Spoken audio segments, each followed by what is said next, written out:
Como verán, un gran profesor el día de hoy para iniciar con las actividades, así es que bienvenido, doctor Franco, es suyo los micrófonos. Ajá, muchas gracias, te agradezco mucho, Marco.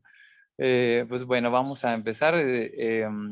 Primero les quiero agradecer pues, la oportunidad del tema. Hay algunas personas conocidas acá entre la audiencia. Les agradezco que tomen su tiempo. Espero poderles dar algo de aporte y de utilidad para su práctica.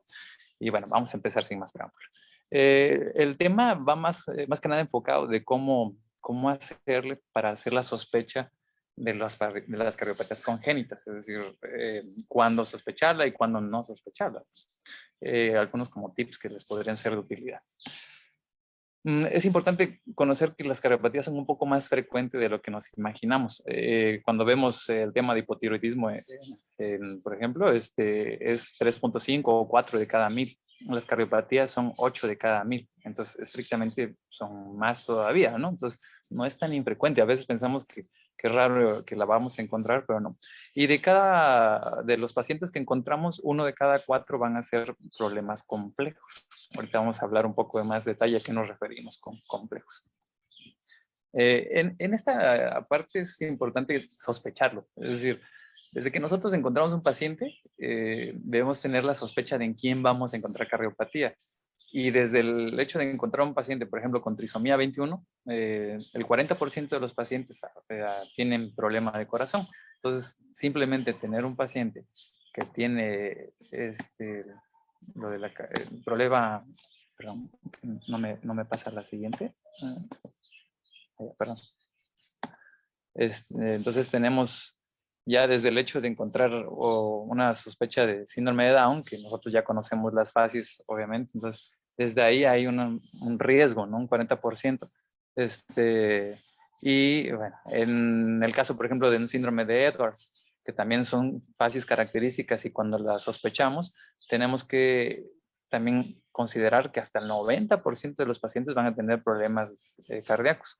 Y las otras es cuando encontramos dismorfias. Un paciente que tiene malformaciones mayores, curiosamente, las cardiopatías les encanta asociarse a problemas de malformaciones mayores, es decir, una malformación mayor a nivel renal, a cualquier mayor le llamamos cuando afecta la capacidad funcional, o sea, no es una cuestión estética. Cuando es una cuestión estética es algo menor, pero si afecta la función se considera una malformación mayor y cuando hay una de estas, el corazón le gusta estar presente con malformaciones. Entonces, no en todos los casos, pero ahí es donde tenemos que sospechar. Por ejemplo, un falocel, ¿no? Solo por citar un ejemplo, también se asocia con cardiopatías. Bueno, entonces, ¿en qué otros pacientes? Por ejemplo, cuando tenemos asociación Bacter, incluso de las siglas, las es de cardiopatía. Entonces, cuando tenemos anomalías vertebrales, esofágicas, renales, pues también debemos buscar cardíacas. Pero si se dan cuenta, es parte de lo mismo.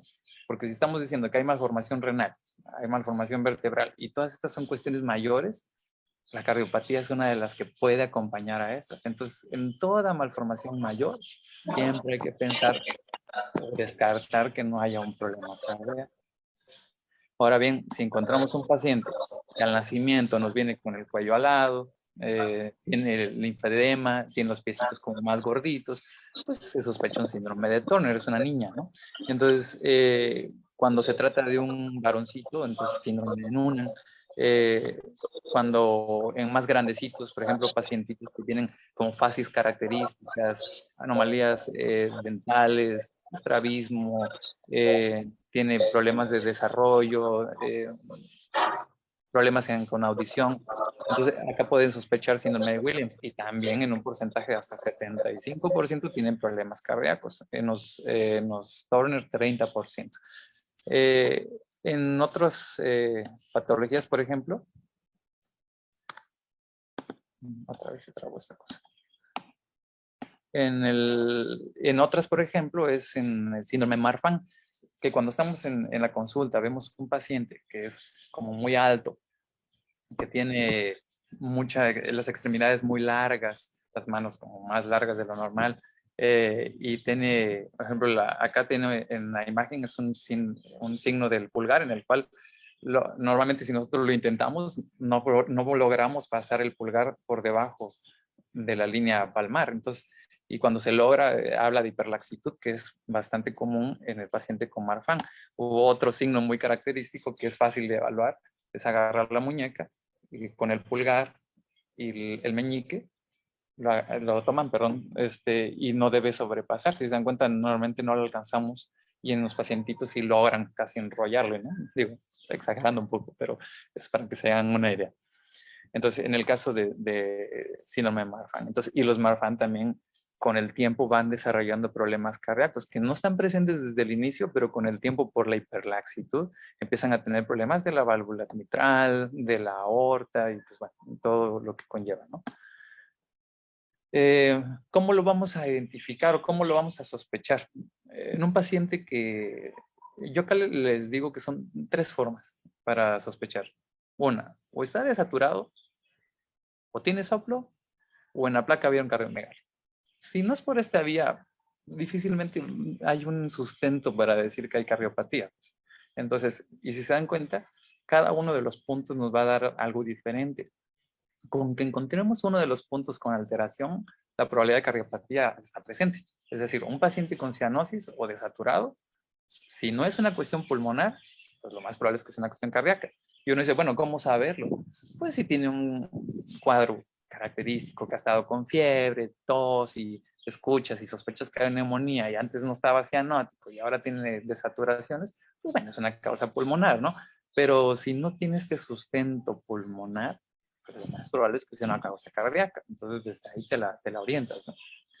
En el caso de soplo, si tú tienes un pacientito que es tu paciente en la consulta, lo has estado viendo, lo has estado revisando, y ese día te llega con fiebre y le escuchas un soplo, lo más probable es que sea una cuestión funcional, es decir, un soplo inocente. Pero si es un paciente que te llega de primera vez, llega con soplo, no lo ves pálido, no tiene anemia, no tiene fiebre y tiene soplo, pues el soplo va a ser la sospecha para cardiopatía. Y bueno, que no haya sido por desaturación, no, fue por soplo, pero tienes una placa donde el corazón se ve más grande de lo normal, pues acá está la sospecha, ¿no? Te vamos a ir viendo desglosado cada uno de los puntos. ¿Cuándo vamos a hablar de saturación? Cuando la oximetría te marca debajo de 93 de forma persistente, ya te debe alertar. Cuando tienes una cianosis visible, realmente va a ser cuando tengas saturaciones debajo de 80. Por lo tanto, confiarse solo de lo que tú ves, se van a pasar muchas cosas desapercibidas. Es decir, si yo en la consulta no le hago oximetría al paciente, al menos el de primera vez, póngale que los demás pues ya lo hiciste, pues. Pero el de primera vez hay que hacerle oximetría, porque a veces con saturaciones de 90 no se ven desaturados, o sea, no se ven cianóticos, perdón. Entonces, lo más habitual es que debajo de 85 ya empieza a notarse, debajo de 80 ya es notorio. Pues, entonces, pueden pasar desapercibidos. Cuando un paciente ya tiene cuando menos 6 meses de saturado, es decir, saturaciones bajas, empieza a generar debajo del lecho ungueal nuevos vasos capilares y eso deforma la uña. Y esto genera lo que llamamos acropaquias o dedos en palillos de tambor. Por lo tanto, si tú ves un paciente con dedos en palillos de tambor, de antemano sabes que cuando menos 6 meses lleva desaturado. Entonces, sí, no es una situación rápida, pues. Entonces, si tú ves un dedo en palillos de tambor, te dices, pues, este es un paciente que ya crónicamente ha estado desaturado, al menos 6 meses, ¿no? Y cuando tenemos estos hallazgos, el solo encontrar saturación baja, y hablamos de que tiene una cardiopatía compleja. O sea, así de directo, pues. O sea, tú tienes un paciente que no es una causa pulmonar, está desaturado. La probabilidad de cardiopatía compleja es altísima, es casi segura. No puedo decir segura porque no lo es, pero sí es muy altamente probable. Entonces, esta ya va como ya directamente sospechado. Les voy a pasar un dato curioso. ¿Han intentado hacer esto? Unir los pulgares, como se ve en la imagen. Cuando vemos esta imagen de los dedos unidos, genera un rombo. Y ese rombo significa que las uñas, pues bueno, están en normalidad y no hay esa hipervascularidad debajo del lecho ungueal. Entonces, y en cambio, en la foto de la derecha, vemos un paciente que sus uñas están pegaditas y no tiene el rombo, ¿no? Entonces, por lo tanto, acá esto es una acropaquia. Así que si algunos de ustedes lo checan y se dan cuenta que ahorita tienen acropaquias, bueno, no se asusten porque también hay acropaquias familiares y que es parte de la anatomía de algunas personas y no es algo anormal. Pero si lo tienes con saturación baja, ahora sí, esto sí es una acropaquia propia de una desaturación crónica. Bueno, cuando hablamos de cardiopatías complejas, vamos a decir que son problemas cardíacos, ya sea que sean dependientes de conducto arterioso o bien que son malformaciones con más de un defecto, o sea, IB con estenosis más complejas. Solo por citar, le puse en verde algunas de ellas: transposición, tetralogía Fallot, conexión anómala, tronco arterioso, atresia pulmonar, anomalía de Epstein. Si se dan cuenta, son como las más, como las que menos comúnmente vemos, por decirlo, ¿no? Y las que más comúnmente vemos, pues es la CIA o comunicación interatrial, la CIB, comunicación interventricular, y el conducto arterioso. Eso es como lo más común. Y esas tres más comunes son las no complejas. Y el resto, como estas, las llamamos complejas. Hay excepciones a la regla, que ahorita las vamos a ver, pero con esto que tengamos en mente que tres son las más básicas, no complejas, y el resto son las complejas, de verdad que tenemos bastante noción ya desde ahí. Así que, bueno. Y si de estos problemas, aparte, requieren cirugía en el primer año de vida, se le considera compleja crítica. Es decir, que necesita intervención temprana. Entonces, también es esta definición. Ahora bien, ¿cómo sabemos una compleja? La verdad es que para detectar una compleja, siento que es lo más fácil que puede haber, porque es identificar saturación baja. Entonces, precisamente de acá viene la idea de hacer el tamiz cardiológico con oximetría. Es decir, si uno detecta que un paciente está desaturado, la probabilidad de cardiopatía compleja es alta. Ya dijimos bajo qué condiciones. Y bueno, si queremos ser más estrictos, hacemos lo que acá dice: debajo de 90, totalmente patológico; 90-95, dudoso. Lo que hacemos cuando hay 90-95, le tomamos en mano izquierda de preferencia y pie derecho. Y pie, perdón, derecho o izquierdo. El pie no importa, pero sí la mano de preferencia la izquierda. Entonces, cuando encontramos diferencia en la saturación de más de 3%, entonces ahí decimos que no es normal. A veces es un poquito la diferencia y puede haber falsos positivos, pero en general eso es para los dudosos, es decir, 90-95, puedes dejar descansar al paciente, esperarte un rato, a lo mejor estaba llorando, no cooperó, pero si está quieto, está dormido, le tomas la oximetría, tiene 92, 91, pues ya está como de alarma, ¿no? Y si le haces comparativa de extremidades superiores con inferiores y marca más de 3%, o sea, 4 hasta 5% de diferencia, esto es patológico totalmente. Perdonen a mi animalito. Bueno, entonces, la prueba normal, es decir, cuando tú sabes que no tiene desaturación, básicamente no tienes cardiopatía compleja. ¿Por qué? Porque las complejas son pacientes desaturados. Entonces, si no está desaturado, no tiene compleja. Entonces, y eso lo sabemos tan simple como hacerle oximetría al paciente. Y bueno, y que por cierto, ya el tamiz cardiológico este año ya va a correr a nivel nacional. Así que hacer la oximetría va a ser algo obligado antes del egreso de los pacientes. Digo, para que sepan que ya se va a implementar en muy breve. Bueno, entonces, el soplo sería la segunda forma de sospechar. Ya dijimos, saturación baja, no hay pierde. Está fácil, ¿no? La otra es soplo. Luego dicen, es que yo no soy muy diestro escuchando soplo, a veces me pasan. Bueno, les voy a pasar el tip.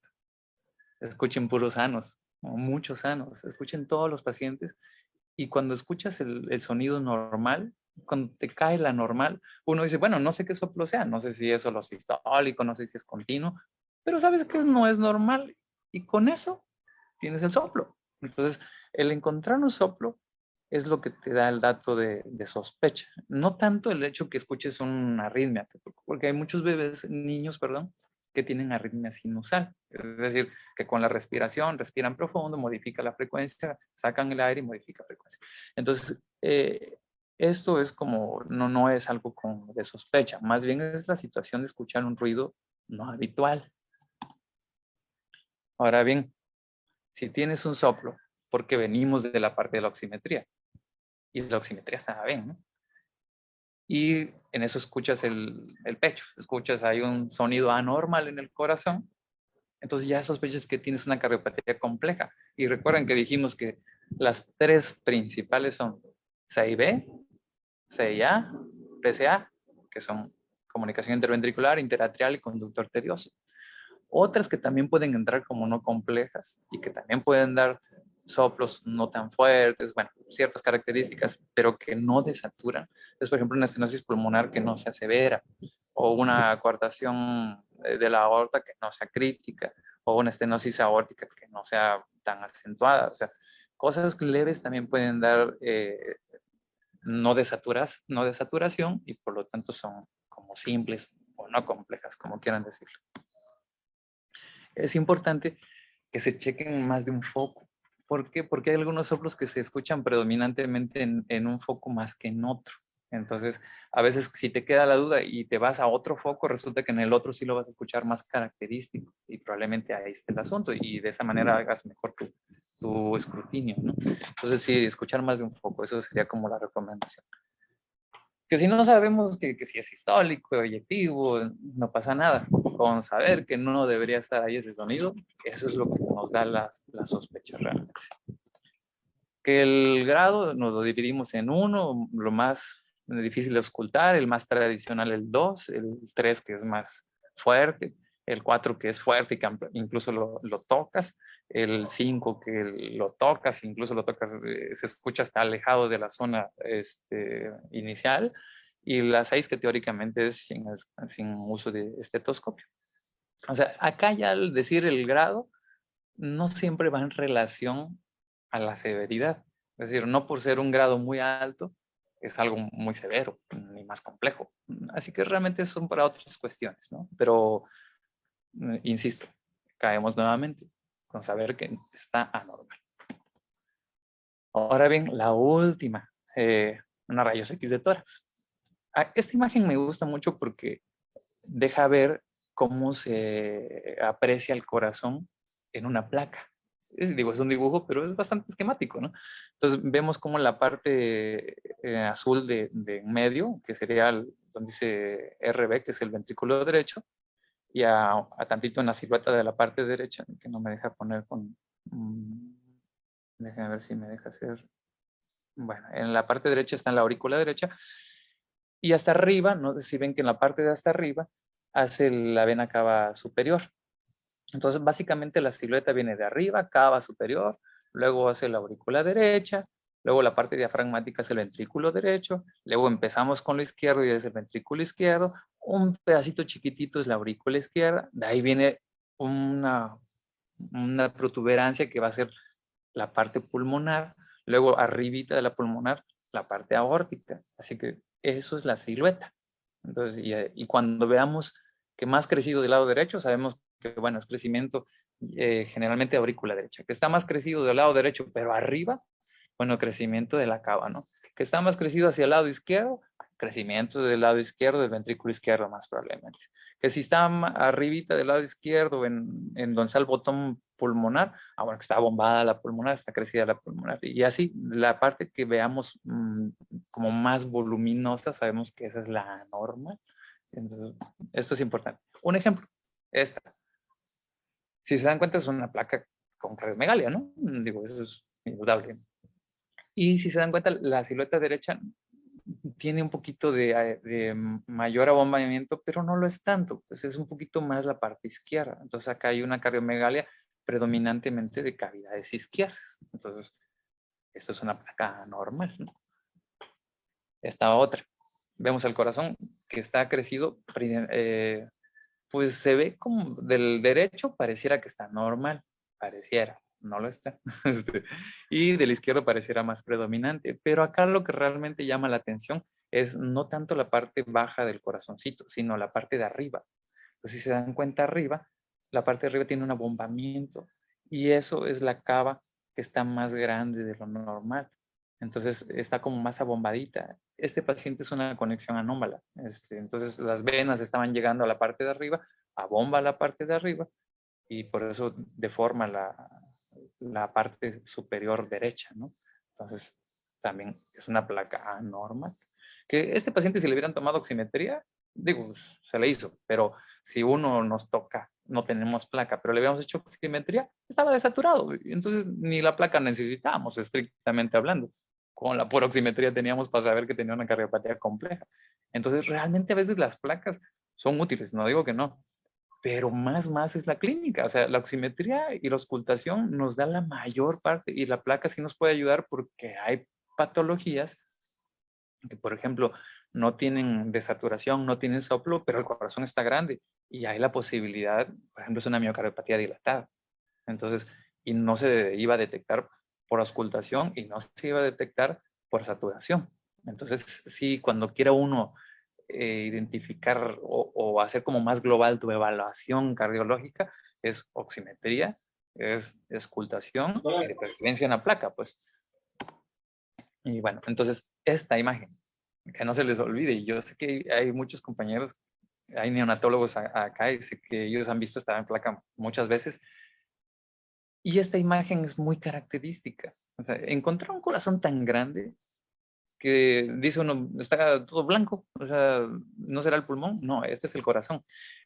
Y si se dan cuenta, en la parte derecha está muy abombado. Entonces, hace un abombamiento de la parte derecha. Y es que quiero hacer esta parte de, a ver, dame chance, a ver si pudiera, como, quiero a ver si pudiera sacar un lapicito. Es que no me deja ver. Perdón. Entonces, esa parte derecha es anormal, pero eso es lo que está muy abombado. Entonces, encontrar así de abombado, no me deja ver, bueno, no importa. Y acá lo que está crecido es la aurícula derecha. Donde dice AD es la parte de la aurícula derecha que está muy grande. Entonces es la parte muy crecida y es lo que como está sobre el lado derecho, eso es en la placa de rayos. Acá lo veo como parado, por eso se ve hacia arriba. Pero en realidad esto es una imagen que debería estar así. Entonces la aurícula derecha está abombada y se va hacia el costado derecho completamente. Y eso es una anomalía de Epstein. Entonces, cuando uno ve esta placa, lo primero que tenemos que pensar es, bueno, es el corazón, y si el corazón está así de grande y el lado derecho está súper crecido, es una anomalía de Epstein. Y téngalo por seguro que difícilmente van a fallar. O sea, tendría que hacer, no sé, otra cosa, una tumoración. O sea, sería muy raro. Por frecuencia y probabilidad, anomalía de Epstein, sin pierde. Y bueno, también en los recién nacidos tomamos pues, las plaquitas, ¿no? Y vemos esta imagen donde se ve el corazoncito, donde pareciera como si en la parte de arriba estuviera un poquito más grande. Esa parte es el timo. Pero a veces pasa de que cuando tiene una duda, que si, en especial si el paciente ha tenido algún síntoma, que como son recién nacidos, de repente ha desaturado por alguna situación, por otras cuestiones no cardiológicas, toma uno esta placa y ya te mete ruido. Pues así como que será el timo o realmente es el corazón que está crecido. Bueno, por ejemplo, acá está la evaluación cardiológica que le hago y pues no, en este caso, este, Marco, ¿o alguien sabe cómo le puedo hacer para sacar el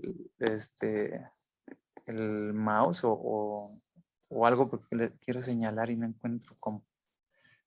Pero bueno, entonces acá no tiene cardiopatía y en el ultrasonido acá lo que puedo ver, ya me dice esto, lo que puedo ver es que no hay cardiomegalia, pues nada más es la parte del timo que nos da la imagen y en la parte de abajo a la derecha está el 4 cámaras donde se ve que es un corazón normal, ¿no? Perdón. Y ahora, perdón, es que...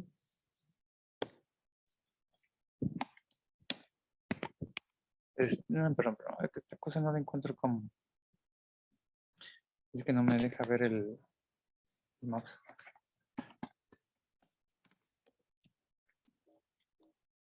Estoy tratando de pasar a la siguiente página y ya como que se bloqueó con esta parte, perdón. A ver, ahora van a aparecer rayas. Bueno. Para hacer el algoritmo este es un algoritmo muy propio. Disculpen que me quedó ahí una rayita, no sé cómo quitarlo y para no quitarnos más tiempo vamos a continuar. Entonces, este es un algoritmo muy propio. Es decir, no lo van a encontrar en ninguna parte. Esta es parte de la plática y acá es parte de los pasos que estábamos hablando. Si un paciente te llega en consulta y lo evalúas por primera vez, si quieres descartar probabilidades de cardiopatía, primero la saturación. Checas, oxímetro, pues todos tenemos oxímetro ya en consultorio, le pones, satura correctamente, satura bajo, dijimos, compleja. Así de fácil y directo. Y bueno, siempre y cuando no tenga una patología pulmonar. Bueno, ahora le checaste y tiene una saturación arriba de 95, está correcta. Ok. Auscultas. ¿Tiene soplo? Entonces dices, bueno, no es compleja, es una cardiopatía de las no complejas, es decir, o es una CIB, o es un conducto y es una CIA. Si ya tienes un poco de nociones acerca de los soplos, el tipo de soplo te va a sugerir cuál de estas es. La CIB es un holosistólico, la CIA es más como eyectivo, como un sonido más tenue, con desdoblamiento. Y el conducto arterioso es continuo. Entonces, pero bueno, eso ya es como un poquito de detalle. Quien lo sabe, esto le va a ayudar a diferenciarlo como más fácilmente, ¿no? Pero bueno, no tienes desaturación, no tienes soplo. Y habías evaluado y pediste una placa y resulta que tiene cardiomegalia. Entonces dijimos, o es una miocardiopatía, ya sea dilatada o hipertrófica, o bien es un derrame pericárdico, que también puede dar una imagen así sin tener soplo, sin tener de saturación. Que no tienes, que la saturación está correcta, que no tienes soplo, que no tienes cardiomegalia, pues no tienes problema de corazón. O sea, acá lo único que podría haber en un momento dado, pues un problema de ritmo. Pero bueno, este es otro tema. Pues. Pero cardiopatía estructural no hay. O sea, no hay sustento para pensar en una cardiopatía estructural con eso. Y con esa difícilmente les va a escapar algo siguiendo este camino. Pues. Ahora bien, ¿qué dijimos? Oximetría, auscultación, rayos X. Que si identifica algo anormal. Bueno, y ahora qué sigue, ¿no? Si dijiste que es compleja o no compleja, ahora falta la siguiente parte. Determinar el flujo pulmonar, porque esta es la clasificación. Cianógena o acianógena de flujo pulmonar aumentado o disminuido. Y dices, bueno, ¿y cómo sé cómo es el flujo pulmonar? El flujo es más confiable por clínica, no por rayos X. O sea, sí también, pues, pero es más confiable por la clínica. ¿Cómo saberlo? Y otra vez esta cosa. Creo que no están corriendo las diapositivas. Sí, es lo que estoy viendo. Ahí ya corrió, ¿verdad? No, no, está ¿En cuál quedó? en la de la radiografía y la imagen de eco. ¿No ha corrido? No, A ver, la voy a volver a correr, ¿sale? Ahí ya salí para volver a compartir. Voy a ver si puedo borrar esta parte. Mis rayas, ¿son qué dice? Bueno. Voy a volver a compartir y me dice si corre, ¿sale? ahí ya se ve Ah, diferente. bueno. Ok, entonces esta era la parte que les comentaba, que la oximetría, auscultación o rayos X. Entonces, ¿qué es lo que sigue? Determinar el flujo para poder decir es cianógena, es acianógena y el flujo pulmonar de cuál se trata. ¿Cómo lo hacemos? Por clínica. Antes que le explique directamente qué es, le voy a explicar fisiopatológicamente por qué y de esta manera no se les va a olvidar. Cuando nosotros tenemos un paciente con cardiopatía en el cual da flujo pulmonar aumentado, eso significa que de alguna forma está llegando a los pulmones más sangre de lo normal. Si le está llegando más sangre de lo normal, obviamente está llegando por la vía vascular. Entonces, el corazón manda sangre por la arteria pulmonar, las ramas pulmonares, cada vez se va ramificando más hasta que llegan a la parte más final, que son los capilares, que en el dibujo lo vemos en rojo y dice capilar, ¿no? Entonces, el capilar al final es el que va a tener más sangre de lo normal en una cardiopatía que tiene flujo pulmonar aumentado. Y si el capilar tiene más sangre de lo normal, esa sangre genera presión hidrostática. Y la presión hidrostática al final fuga y va a fugar hacia el intersticio, que en la imagen la vemos en color verde. Normalmente esta zona nos permite el paso de oxígeno y la salida de CO2. Es decir, esto es su función natural, ¿no? Pero si tenemos flujo pulmonar aumentado y se está fugando un poco de líquido hacia el intersticio, que se los estoy señalando en verde ahí, y se está fugando y fugando y fugando constantemente, el intersticio ahora se vuelve una barrera acuosa. Entonces, y en lugar de ser algo que facilite el trabajo, ahora va a dificultar el paso de oxígeno y ahora se va a hacer va a hacer que el paciente tenga que hacer más esfuerzo para poder, pues, hacer su trabajo normal, ¿no? Entonces, esto genera que el paciente tenga esfuerzo respiratorio, dificultad respiratoria. Entonces, conclusión, un paciente con flujo pulmonar aumentado genera edema intersticial y el edema intersticial provoca que haya más esfuerzo respiratorio y por lo tanto hay dificultad respiratoria en un paciente con flujo pulmonar aumentado. Y hace que un paciente al final esté respirando anormal, ¿no? Solo como por ejemplo. Ahora bien, ya que estamos determinando el flujo, ¿cómo lo sabemos? Flujo pulmonar aumentado, ahora sí, pues genera dificultad respiratoria. Que no está muy claro, que parece que no le da dificultad, no es tan acentuado. Bueno, podemos preguntarle a mamá. ¿Se cansa durante la alimentación? ¿Queda como fatigado a la hora que está comiendo? ¿Suda cuando está tomando su lechita? Algunos papás dicen, es que deja mojada la cama en la noche, moja la espaldita. O bien come y suda, llora y suda. Y te das cuenta que son pacientitos que, por ejemplo, no tienen, cuando es muy marcado, tienen problema para ganar peso, su cabellito se ve escaso, datos de desnutrición, pues, como crónica.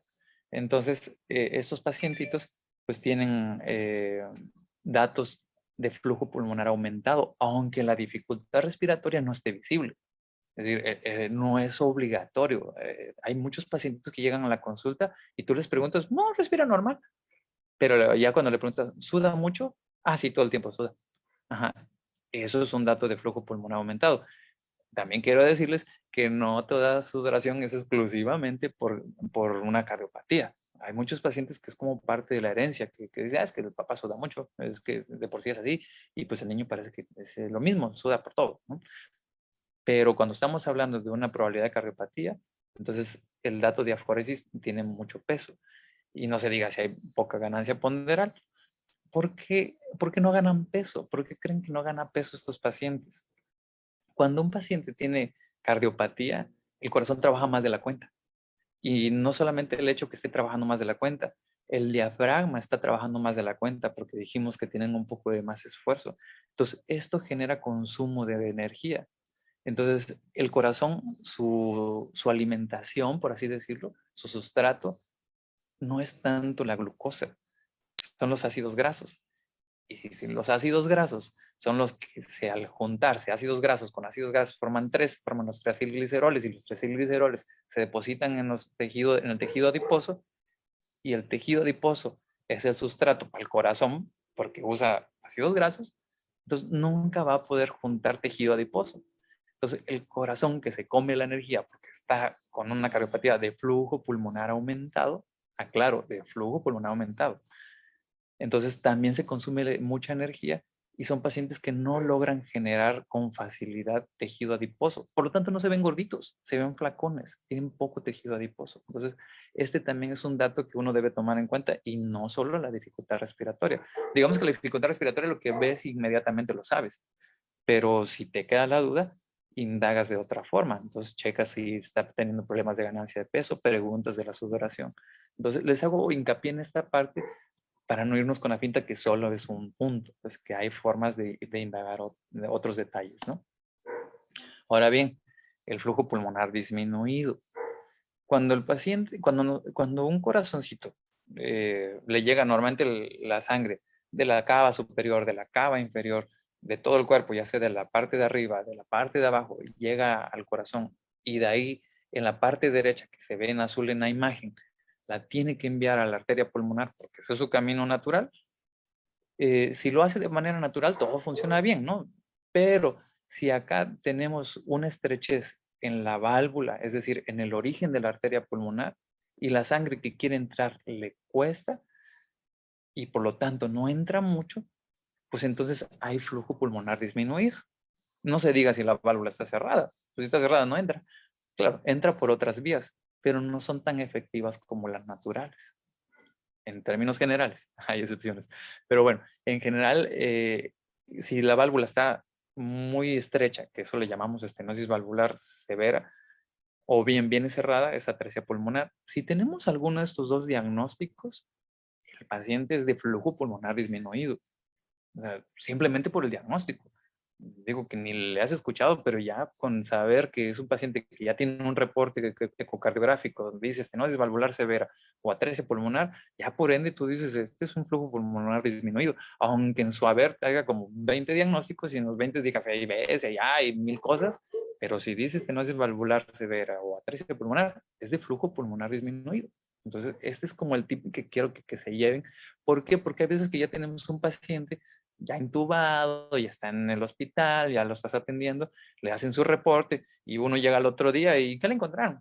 Y tiene un montón de diagnósticos y dices, bueno, entonces flujo aumentado o disminuido. Entonces, ¿cómo saberlo? Buscas que entre sus diagnósticos tenga algo de estos dos. Si tiene algo de estos dos, flujo disminuido. Si no tiene ninguno de estos dos diagnósticos, es flujo aumentado.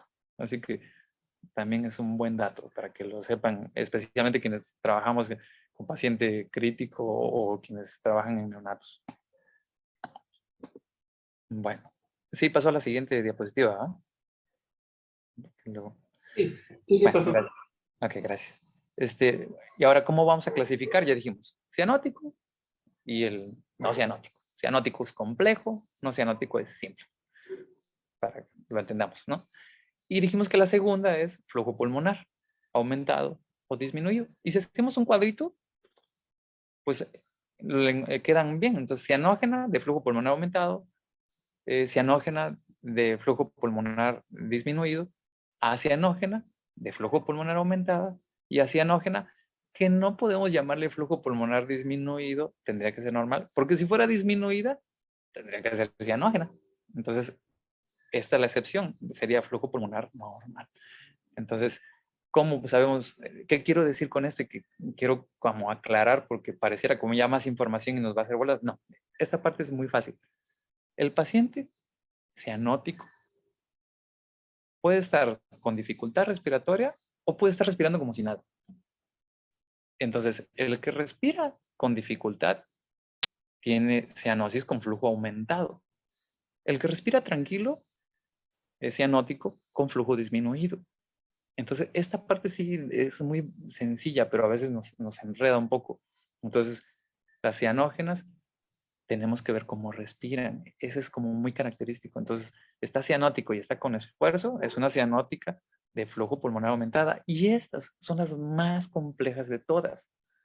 Porque si ya de por sí un paciente con flujo aumentado, una CIB, por ejemplo, que no es cianótico y flujo aumentado de por sí es una lata, ahora agrégale complejo, o es decir, cianótico con un montón de malformaciones y encima con dificultad respiratoria, son las más complejas. Entonces, no estoy diciendo que las demás sean cosa de nada, no, pero como que si vamos a catalogar de cuáles son las más complejas, esta es la ganadora, pues, las cianóticas de flujo pulmonar aumentado. Ahora bien, ¿cuál es el tratamiento hídrico inicial? Esta la quise poner porque es una duda que algunos tienen, muchos ya la tienen aclarada, quienes no, va para ellos para que sea más fácil. Depende del flujo. Entonces, si el paciente ya está congestivo, ya tiene una cardiopatía de flujo pulmonar aumentado, ya dijimos clínicamente cómo se ve, y ese flujo aumentado es porque está súper congestivo los pulmones, y yo llego y le meto agua al cansancio, pues obviamente que se va a congestionar más, o sea, no es la idea. Entonces, ¿cómo saberlo? Si el paciente tiene dificultad respiratoria, sospechas que es una de flujo pulmonar aumentado, cianótico o no, entonces la intención es restringirlo. Ajá, entonces, si tú dices, es que lo encontré ya intubado y no lo sé, Bueno, pregúntale a la mamá, ajá, ¿cómo lo ha respirado en casa? Chécale el peso es bajo, no está bien nutrido. Esos datos te dan la idea, pues, aunque no puedas ya visualizar en ese momento la dificultad respiratoria, pues. Entonces, flujo pulmonar aumentado, ya está congestivo, ya no se le echa agua, se restringe y se usa diurético. Ahora bien, al revés, si tú tienes un flujo disminuido, no le llega sangre a los pulmones y todavía le voy a meter diurético, pues no, si ya de por sí ni tiene. Entonces, si este paciente tiene flujo disminuido, entonces le manejamos normovolemia. No precisa que le echemos agua al cansancio, no es buena idea tampoco, pero sí normovolemia y no diuréticos para no dejarlo, no quitarle lo poco que tenga, ¿no? Entonces, y cuando es la etapa neonatal, estos son los que se deben considerar el uso de prostaglandinas, porque significa que si el pulmón no está teniendo sangre, es porque alguien le está mandando sangre, seguramente es el conducto arterioso, si es neonato en sus primeras 3 semanas, y en este caso uso de prostaglandinas. La mayoría lo usamos una vez que ya lo vio el cardio, pero bueno, eso es en general, ¿no? Lo que les había dicho, que en caso de que no sea valorable, pues ver si tiene el diagnóstico de estenosis pulmonar o atresia pulmonar, en ese caso es flujo pulmonar disminuido. No dice estos diagnósticos, pues flujo pulmonar normal. No sé si vamos. Entonces, son como los tips, ¿no? De los diagnósticos que te sugieren cuál. Estenosis pulmonar, atresia pulmonar, no le llega sangre, flujo disminuido, echarle agua normal. No hay ningún problema. Vamos a ver casos. En estos casos vamos a hacer la misma dinámica conforme la vimos, ahora ya aplicado a casos reales. Las placas, insisto, se las voy a dar más para que vean lo aparatoso, pero realmente con la clínica haríamos la clasificación realmente. Miren, un paciente que te llega, no vamos a hablar de masculina en general, un paciente que llega con saturación normal, le checa. Tomado en el cuarto espacio intercostal izquierdo, donde el soplo tiene su intensidad máxima. No sé si alcanzan a escuchar, pero bueno, este es un soplo histórico. Entonces, saturando correctamente, solamente tiene soplo. Entonces ya sabemos que es una Este es el soplo de una comunicación interventricular. Ok, ahí está bien. Entonces sería una cardiopatía no compleja. Bueno, que porque la evaluamos completo y le pedimos su placa, encontramos esto, un corazón con cardiomegalia grande. Entonces, ya con esto, ahora vamos a la siguiente parte, flujo pulmonar. Ya lo clasifiqué, no es complejo, es simple. Ahora necesito ver el flujo, cómo respira, ¿no? Si es un paciente que ha estado teniendo dificultad respiratoria y poca ganancia de peso, entonces es una simple o no compleja de flujo pulmonar aumentado. Y por el tipo de soplo, pues es una CIB. En este tipo de no complejas, entre más grande es el defecto, más grande es el corazón. Entre más chico es el defecto, más normalito es el corazón. Entonces, si estamos diciendo que sospechamos una cardiopatía no compleja, con flujo pulmonar aumentado, y tiene corazonzote, tiene un defectote. Entonces, en este caso es un flujo pulmonar aumentado y es una CIB grande. Entonces, por el tipo de soplo, sí lo fue. Bueno, caso 2. Le checas la oximetría, satura bien. Escuchas el corazón, tiene un soplo sistólico, baja intensidad. No sabe uno decir, es que me suena como tal, pero sí tiene un soplito, no me gusta, ¿no? Bueno, dices, ok, sí, lo más probable es que sí tenga una cardiopatía no compleja. Tiene respiración normal, pero sí tiene problemas para la ganancia de peso. Entonces dices, no, sí, como que ya me queda la duda, este ya no me gustó, ¿no? Entonces le tomas, sospecharías como una cardiopatía no compleja de flujo pulmonar aumentado. Le tomas su placa. Les pongo acá para que chequen cómo lo compararíamos, ¿no? Vemos el lado derecho, se ve muy decente, aparentemente. Lo izquierdo se ve bien, pero arribita de lo izquierdo, lo que le sigue, no sé si notan que tiene como un abombamiento. O sea, comparado con la imagen de la derecha, que debería ser de lo izquierdo, se va todo derechito y ahí se va para arriba. Pero no, en la placa del paciente tiene ese abombamiento. Y ese abombamiento es la arteria pulmonar. Porque si se ven acá, esa zona es la arteria pulmonar. Entonces, la arteria pulmonar está abombada. Este es uno de mis pacientitos. Entonces, así que era una comunicación interatrial. ¿Por qué? Porque era no compleja. Tenía flujo aumentado, sospechabas por el problema de ganancia de peso. El soplito es como muy inespecífico, muy chiquito. No hay mucha cardiomegalia. Dices, bueno, debe ser una CIB o una CIA o un conducto que no es grande. Pero conducto sería un soplo continuo y no lo era. CIB hubiera sido un soplo losistólico y no lo era. Pues ya te dejas ella con posibilidad. Pues, y este paciente era una comunicación interatrial. Entonces, básicamente, la placa sí te puede ayudar, pero lo básico, lo fuerte es con la clínica, pues. Bueno, caso 3. Este paciente sí está desaturado. Ya, desde ahí es una compleja. Está desaturado, ya no hay pierde y no tiene patología pulmonar. Entonces, cuando tenemos una compleja, el soplo ya no tiene relevancia para la clasificación. Tiene relevancia para otras cosas.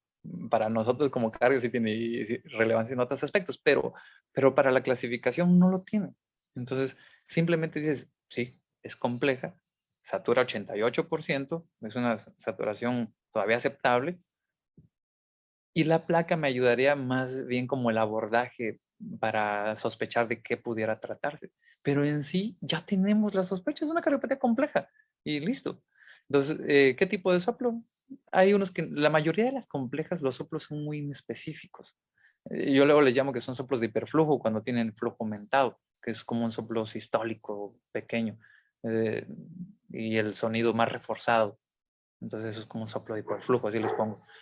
Porque para denotar que simplemente hay un defecto grande adentro y que hay hiperflujo y que debe haber mucha complejidad, pues básicamente defectos grandes.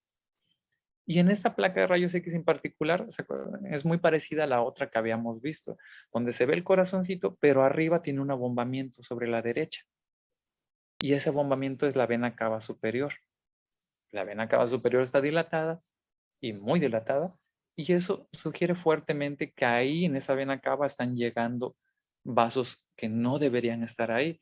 Y en este caso la sospecha es vasos pulmonares. La sangre de los pulmones, en lugar de llegar al lado izquierdo del corazón, llegó a la cava superior, la bomba, y hace todos los cambios, ¿no? Pero entonces acá esto es solamente por ver esta cuestión, ya sabemos. Ahora bien, ¿qué sí es importante? Pues determinar el flujo, porque esto es nuestro abordaje y como pediatras sí debemos mandar una cianógena de flujo pulmonar aumentado, una cianógena de flujo pulmonar tal. Dijimos, es una compleja y en este caso es de flujo pulmonar aumentado porque tenía dificultad respiratoria al paciente, problema para la ganancia de peso. Y esta es una conexión anómala de venas pulmonares supracardíacas. Efectivamente, las venas llegan a donde no deben en la cava y esta es la dilata. Caso 4. En este paciente, igual, saturación baja. Ya tenemos. Cardiopatía compleja. Dificultad respiratoria. Pues entonces, esto es un flujo pulmonar aumentado. Vemos la placa. Es una placa con corazón anormal. Esto no es un corazón normal. Y esta imagen de que la parte de la izquierda va hasta arriba y muy como casi paralela a los arcos costales, bueno, a la parrilla torácica, perdón, el ir como muy paralela, habla mucho de patología izquierda. Así se hace la cardiomegalia en la patología izquierda. Entonces, una coartación de la aorta, una interrupción del arco aórtico, un ventrículo izquierdo hipoplásico, o sea, problemas del lado izquierdo, del ventrículo izquierdo, de la aorta, de la válvula aórtica. Y bueno, y este era un síndrome de ventrículo izquierdo hipoplásico, efectivamente. Otro caso.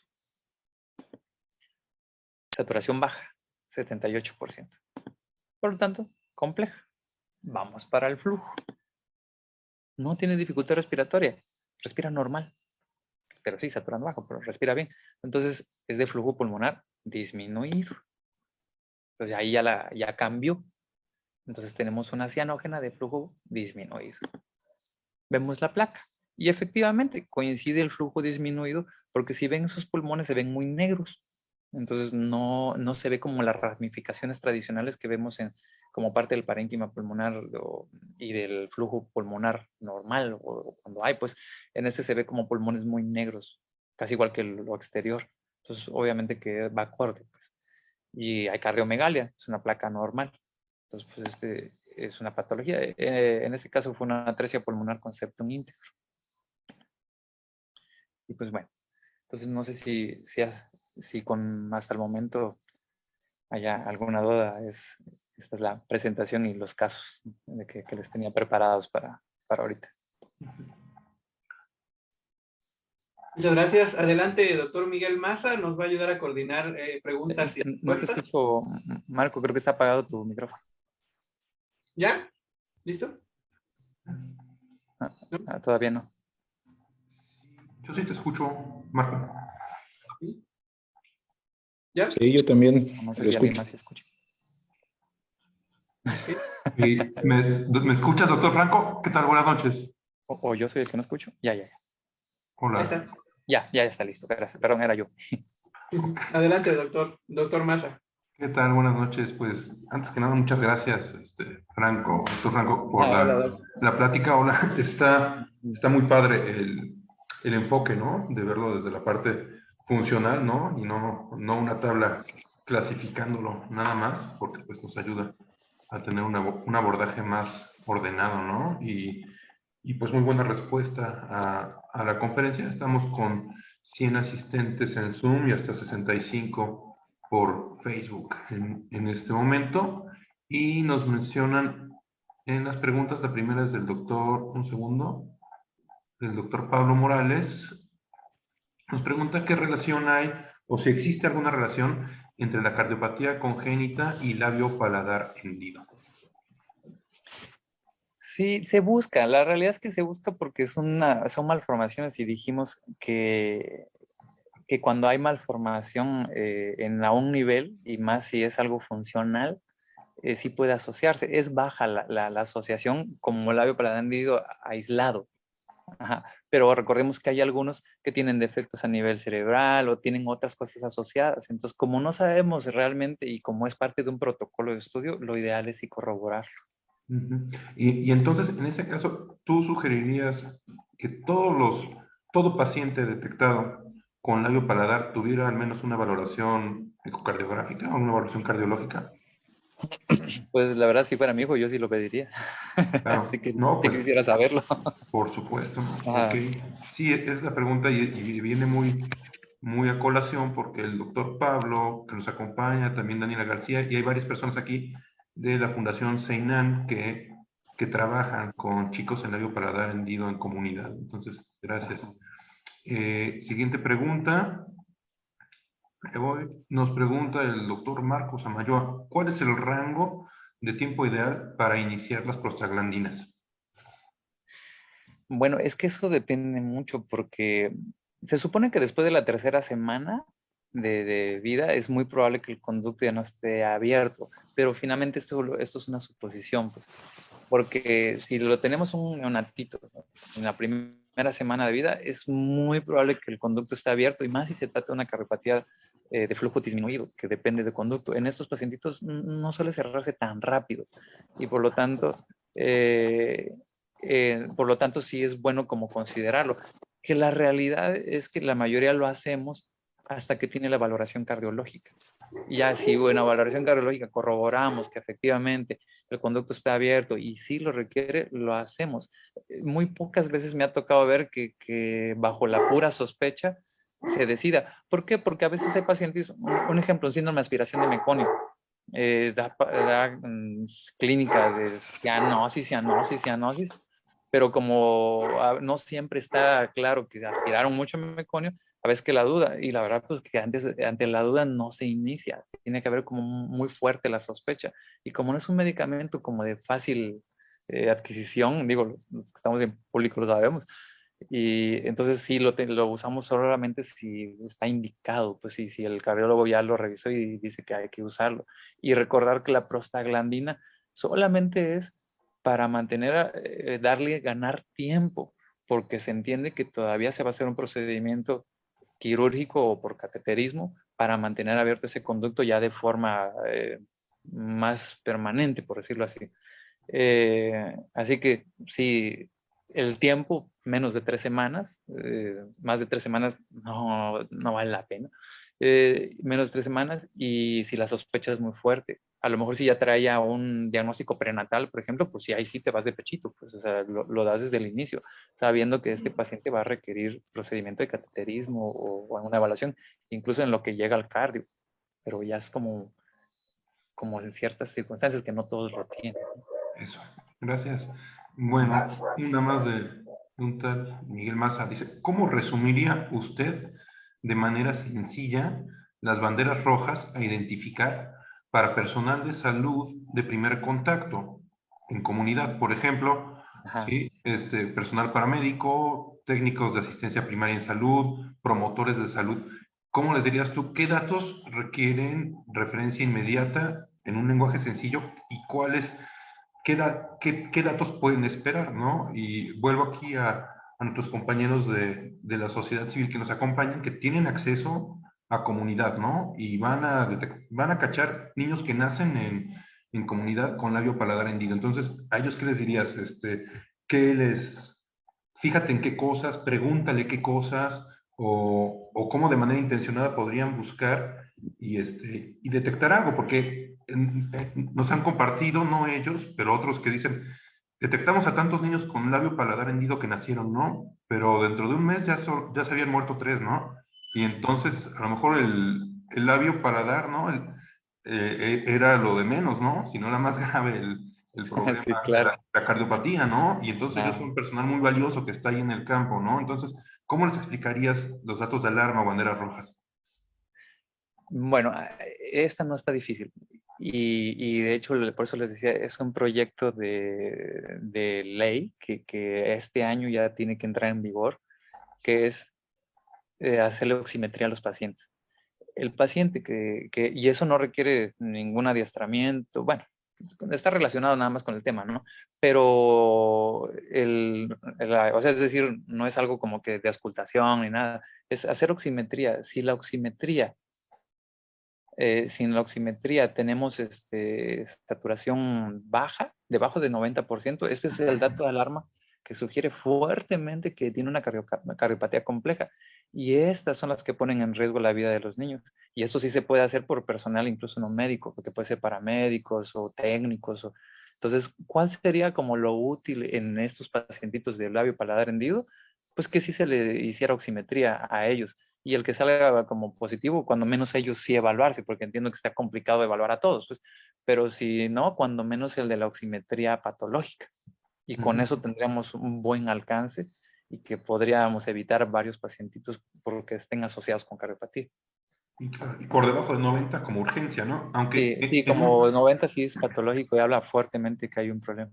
sí, porque en una de tus diapositivas mencionabas que ya por debajo de 93, pues que no era tan normal, ¿verdad? Ajá, Pero exacto. entonces, en Exacto. esos casos, ¿qué haríamos? Pues corroborar, porque si están entre 90 y 95, lo ideal es, si es un paciente, por ejemplo, voy a aprovechar a contestar la pregunta del doctor Félix, que lo saludo aprovechando, si está en consulta tu paciente y está llorando, no te deja de medir la oximetría, pues la verdad que no te vas a quedar todo el día haciendo eso, no es factible, pues. Pero si, por ejemplo, estás en una comunidad donde sí estás atendiendo a varios, y tú le puedes decir, no, pues paso a otro, mientras ahorita que se duerma, lo voy a volver a revisar y le pongo el oxímetro en su dedito del pie cuando ya esté dormido para que sea más confiable y de esa manera corroborar. Yo creo que ahí es más factible. En la consulta, si no se deja, si ya tienes medido los tiempos, se vuelve un poco complicado, ¿no? Eso, gracias. Bueno, seguimos. Dice el doctor Marcos Amayoa, ¿cuáles son los estudios de laboratorio y gabinete básicos con los que aconseja se refiere a cardiología pediátrica a un paciente del que sospechemos cardiopatía? ¿Con qué lo mandamos? Con sospecha de cardiopatía, la placa es útil. Le soy sincero, eso es algo muy mío. Lo ideal es que teóricamente debe ser con placa y electro. Sí, esa es la teoría, pues. A veces en la realidad es que no es tan fácil hacer un electro un bebé, o sea, y nadie quiere hacerlo. O sea, si lo mandas a un lugar para hacerle, no hacemos a ver eso. Entonces, eso se vuelve complicado, ¿no? Entonces, ya la realidad no es tan factible. Una placa sí es al alcance de donde sea, se les hace a todas las edades. Entonces, si ya se sospecha, una buena idea es la placa. Aunque realmente ya cuando llegamos y llega con uno ya de cardio, pues el ecocardiograma es el que finalmente te dice. Entonces, y ya la placa, la gran mayoría del tiempo viene sobrando. La mayoría del tiempo. Hay en ciertas circunstancias que es muy útil y ya incluso uno mismo lo pide. En la siguiente cita lo voy a ver con placa. Pero ya es como que para la primera vez, para mí la verdad no la pido. Yo no la pido. Yo me voy al eco y si en el eco para mí considero necesitarla, en ese momento pido para la siguiente cita. Así lo manejo yo, pero bueno, hay médicos que les gusta diferente. Perfecto, diríamos que no es indispensable y no deberíamos de retrasar la atención por eso, pero si se puede, Exacto, adelante, ¿no? exacto. A mi parecer es mejor así. Ajá. Ok, perfecto. Va de Daniela García, dice, si un paciente solo tiene muy poca ganancia de peso, si solamente tiene poca ganancia de peso, pero clínicamente no tiene nada más, ¿harías una radiografía para descartar cardiopatía? No tiene soplo, no desatura, pero tiene poca ganancia ponderal. Yo creo que ahí es un tema muy pediátrico y sí es un tema de un abordaje más integral porque pues, normalmente cuando vemos esto, parte del abordaje es considerar cardiopatía, pero no es la primera. Ajá, realmente lo infeccioso es lo primero y los pediatras lo sabemos, pues sí, porque también soy pediatra, pues.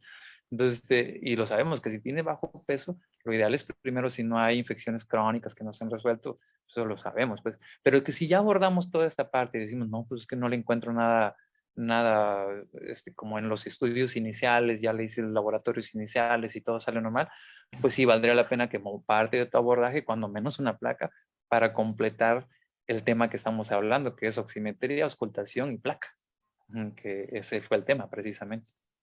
Fantástico, gracias. Del doctor Rubén a todos dice, ¿cómo resumiría los pasos para realizar el tamiz cardiológico con oxímetro de pulso en recién nacidos y a partir de qué edad recomienda realizar la oximetría, ya sea en el alta del paciente de hospitales o en la consulta con el pediatra o médico encargado de la revisión rutinaria del recién nacido? Son dos preguntas. Entonces, la primera, ¿cómo resumimos el tamiz cardiológica? Y la otra es, ¿a partir de qué edad se recomienda hacer oximetrías, según entiendo? Ok. La oximetría, la oximetría ahorita se va a recomendar, le digo que como a partir de este año ya se va a implementar, que ya como de la norma oficial lo van a implementar. Esto es algo que se habló hace poquito, hace unos días. Se hizo una capacitación a nivel nacional y se sigue haciendo para empezar a implementarlo de hacer tamiz cardiológico. Y ahí todos vamos a tener que aprender a hacerlo. Todos va a ser algo obligado. Pues, que antes de que se vaya el paciente tenemos que hacerle la oximetría. Se lo resumo muy sencillo, para que no, y es lo que decía en resumen muy sencillo. Saturación baja, malo.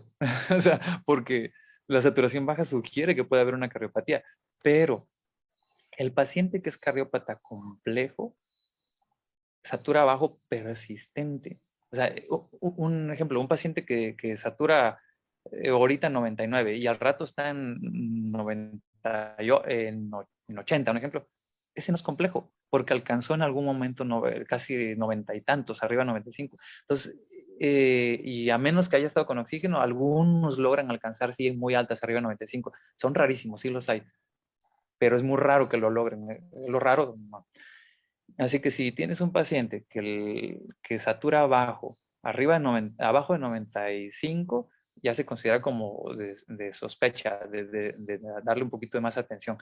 Debajo de 90, ya, patológico, ni le buscas, ¿no? Ya es anormal. Y si encima de eso es una saturación 90 persistente, no, pues ya la tienes, o sea, es anormal. Entonces, en el tamiz lo que se nos va a enseñar es cómo se toma, qué mano, bueno, que hacerlo de la mano, el pie, la diferencia entre uno y otro y qué interpretación darle. Que dijimos que de mano a pie la diferencia no debe ser mayor a 3%.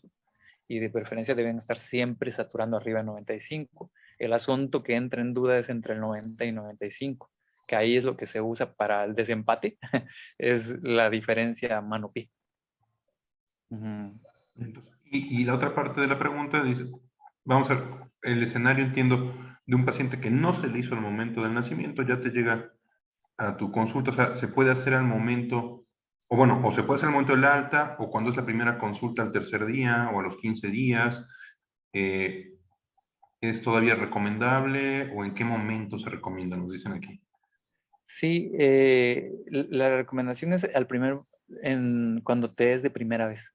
Ajá, yo creo que y debería ser como parte de tu abordaje, que como cuando llega dice, a ver, encuérmelo, que vamos a revisar, voy a revisar cabecita, vamos a revisar cuerpecito, todo, genitales, o sea, que revises de primera vez todo. En esa evaluación debe ser la oximetría, porque dices, ok, sí se puede, si no se deja, pues bueno, ni modo, ¿no? Pero lo intentas, aunque sea si se puede. Entonces, si tienes la posibilidad que si en la primera te salió bien, pues ya no es necesario salir en cada visita, nada más es como una. O incluso la otra es como comentarlo, que es como una prueba especial y que pues a lo mejor dedicarle un poquito de más tiempo por si no se deja y estar intentando.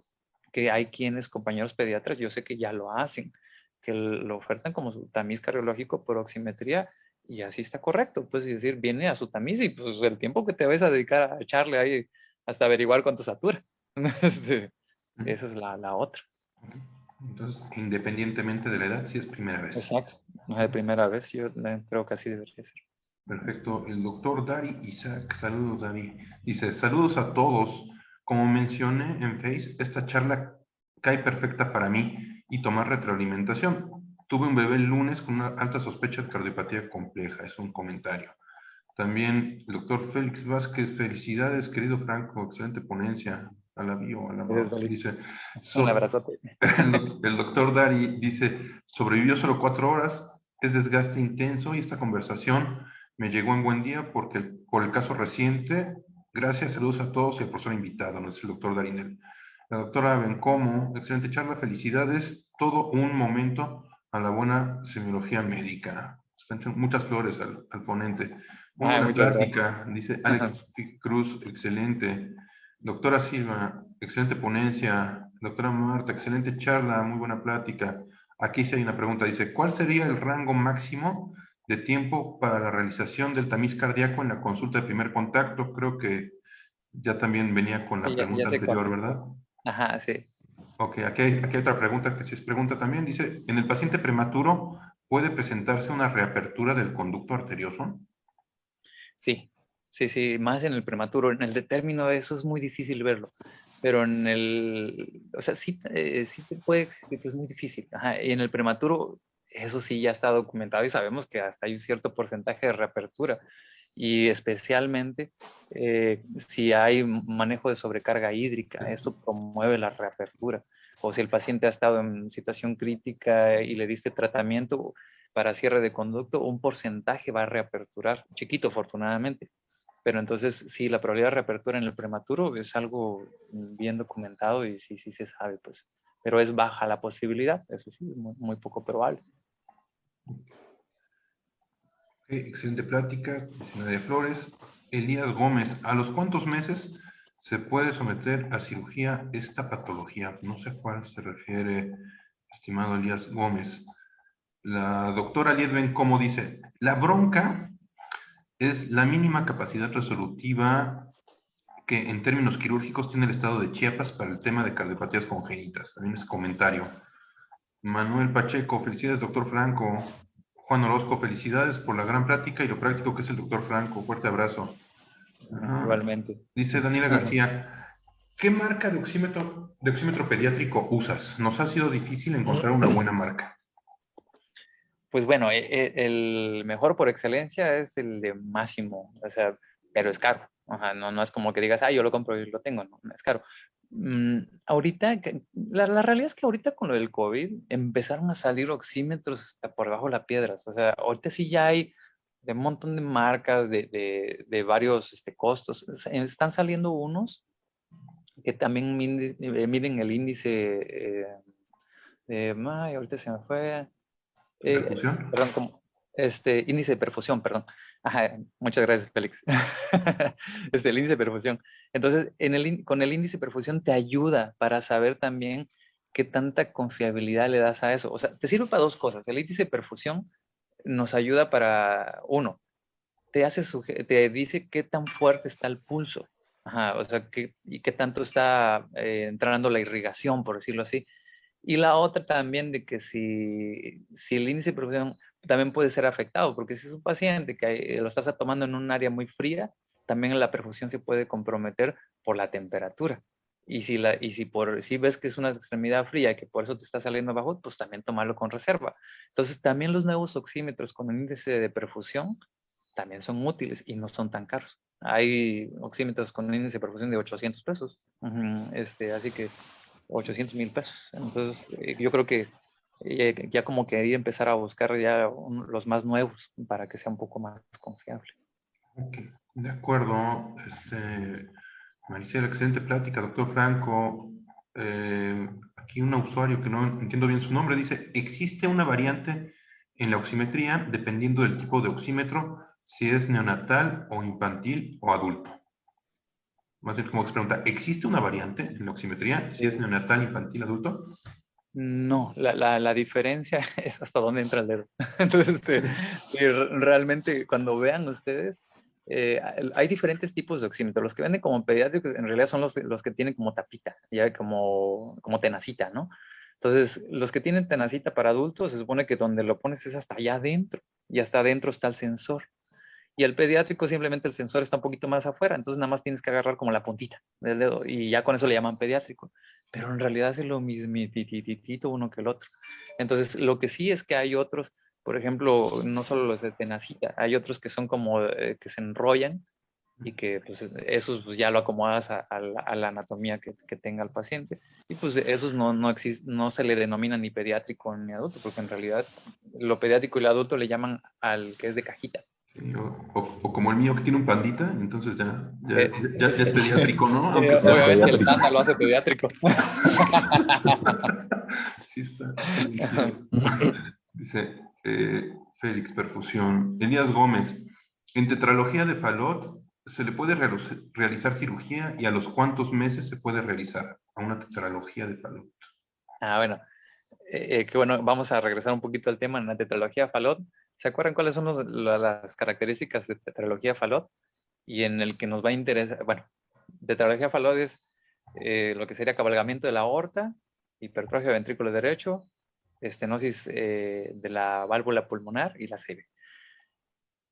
¿Se acuerdan que dijimos que cuando escuchamos la palabra estenosis pulmonar te sugiere que es flujo pulmonar disminuido? Pues ahí está. Entonces una tetralogía Fallot es una cardiopatía que está desaturado, por lo tanto es compleja, y como satura abajo, por la palabra de estenosis pulmonar, la mayoría satura abajo, de flujo pulmonar disminuido. Entonces, compleja de flujo disminuido. Así hubiera sido la clasificación de un Fallot visto en consultorio. Le checaste oximetría, saturaba abajo, y tiene un soplo, ¿no? Entonces, y le preguntas y no está fatigado, no tiene estos problemas de ganancia de peso, pues es flujo disminuido. Entonces, el Fallot es la causa número 1 de cardiopatía compleja en la infancia, no en el neonato. En el neonato es la transposición de grandes arterias. Pero fuera del área neonatal, el Fallot. Y el Fallot va a depender de qué tan desaturado esté, porque como dijimos que es flujo disminuido, si está muy disminuido el flujo, pues va a requerir intervención temprana. Si no está tan disminuido y va muy bien, te esperas hasta los 4 años de edad fácilmente, pues. Entonces, para que ahí se opere, ya que haya crecido un poco de más. Entonces, dependerá de su flujo pulmonar. Entonces, esa sería como la cosa, depende del flujo pulmonar. Eso, muy bien. Excelente ponencia. Ok, y si me permiten un segundito, más vamos a Facebook, a ver si hay alguna pregunta ahí. Todavía tenemos 11 personas en Facebook. Y pues en la página del colegio no hay preguntas, solamente hay nombres, correos y comentarios de la transmisión. Entonces, si no hay más preguntas, pues paso la palabra al doctor Rubén. Muchas gracias, doctor Franco. Muy buena tu plática, gracias. Y pues les agradezco mucho nuevamente. Los compañeros que se conectaron, los saludo. Son muchos conocidos, así que gracias por conectarse y es una forma de otra vez interactuar. Así que un abrazo a todos y pues gracias por la invitación. Todavía, ¿eh? Creo, llegó una pregunta última del doctor Pablo Morales. ¿Qué incidencia de cardiopatía congénita tenemos en el estado de Chiapas? Y si hay alguna región en específico. ¿Lo quiere saber Pablo San Cristóbal? Sí, no, pues acá no hay un estudio tan grande como para poder saber la incidencia de cardiopatías en Chiapas.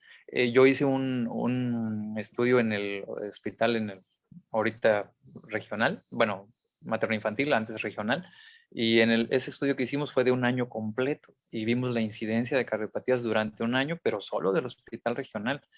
Y fue igualititito, que la literatura, 8 de cada 1000.